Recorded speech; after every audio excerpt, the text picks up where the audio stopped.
जय श्री कृष्ण। श्रीमद् भागवत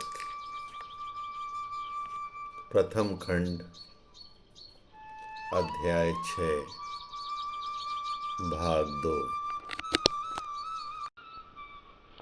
श्री सुखदेव जी बोले, रसिक एवं भावुक जन, यह श्रीमद् भागवत वेद रूप कल्प वृक्ष का परिपक्व फल है। श्री सुखदेव रूप सुख के मुख का संयोग होने से अमृत रस से परिपूर्ण है।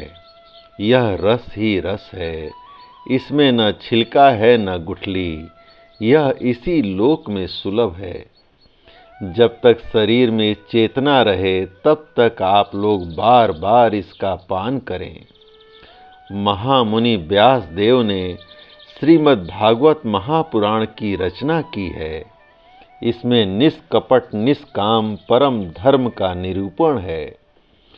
इसमें शुद्ध अंतःकरण सत्पुरुषों के जानने योग्य कल्याणकारी वास्तविक वस्तु का वर्णन है, जिससे तीनों तापों की शांति होती है। इसका आश्रय लेने पर दूसरे शास्त्र अथवा साधन की आवश्यकता नहीं रह जाती। जब कभी पुण्यात्मा पुरुष इसके श्रवण की इच्छा करते हैं, तभी ईश्वर अविलंब उनके हृदय में अवरुद्ध सा हो जाता है। यह भागवत पुराणों का तिलक और वैष्णवों का धन है। इसमें परमहंसों के प्राप्य विशुद्ध ज्ञान का ही वर्णन किया गया है तथा ज्ञान वैराग्य और भक्ति के सहित निवृत्ति मार्ग को प्रकाशित किया गया है। जो पुरुष भक्ति पूर्वक इसके श्रवण पठन और मनन में तत्पर रहते हैं, वे मुक्त हो जाते हैं। यह रस स्वर्ग लोक, सत्य लोक, कैलाश और वैकुंठ में भी नहीं है। इसलिए भाग्यवान श्रोताओं, तुम इसका खूब पान करो। इसे कभी मत छोड़ो। सूत जी कहते हैं, श्री सुखदेव जी इस प्रकार कह ही रहे थे कि उस सभा के बीचों बीच प्रहलाद, बलि, उद्धव और अर्जुन आदि पार्षदों के सहित साक्षात श्री हरि प्रकट हो गए। जय श्री कृष्ण। तब देवर्षि नारद ने भगवान और उनके भक्तों की यथोचित पूजा की। भगवान को प्रसन्न देखकर देवर्षि ने उन्हें एक विशाल सिंहासन पर बैठाया और सब लोग उनके सामने संकीर्तन करने लगे। उस कीर्तन को देखने के लिए श्री पार्वती जी के सहित महादेव जी और ब्रह्मा जी भी आ गए। कीर्तन आरंभ हुआ। प्रहलाद जी तो चंचल गति होने के कारण करताल बजाने लगे।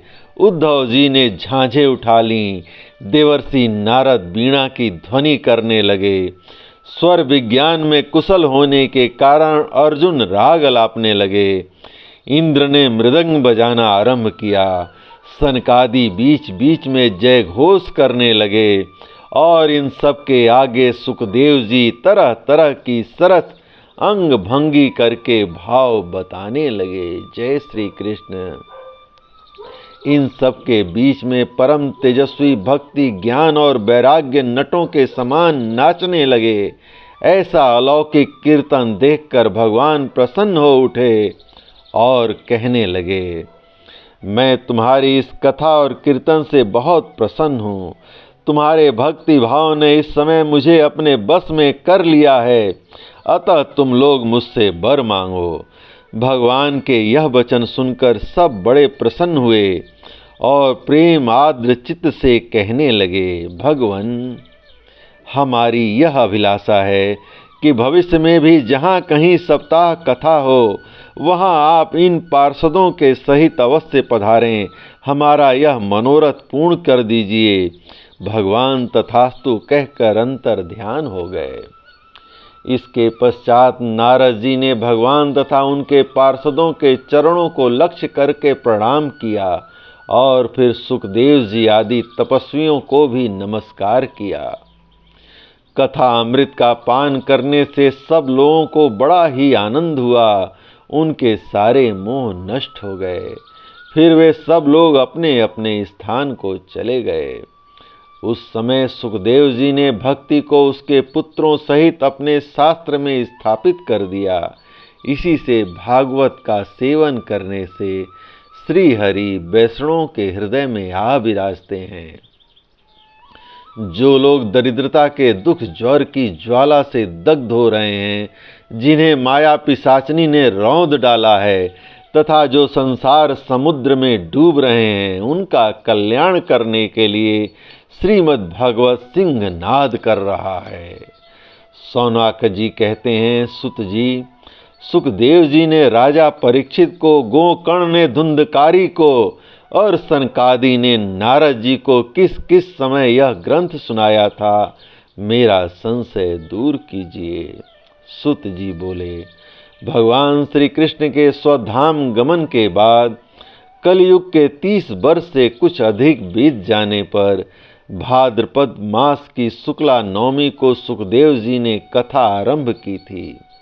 राजा परीक्षित के कथा सुनने के बाद कलयुग के 200 वर्ष बीत जाने पर आषाढ़ मास की शुक्ला नवमी को गोकर्ण जी ने यह कथा सुनाई थी। इसके पीछे कलयुग के 30 वर्ष और निकल जाने पर कार्तिक शुक्ला नवमी से सनकादि ने कथा आरंभ की थी।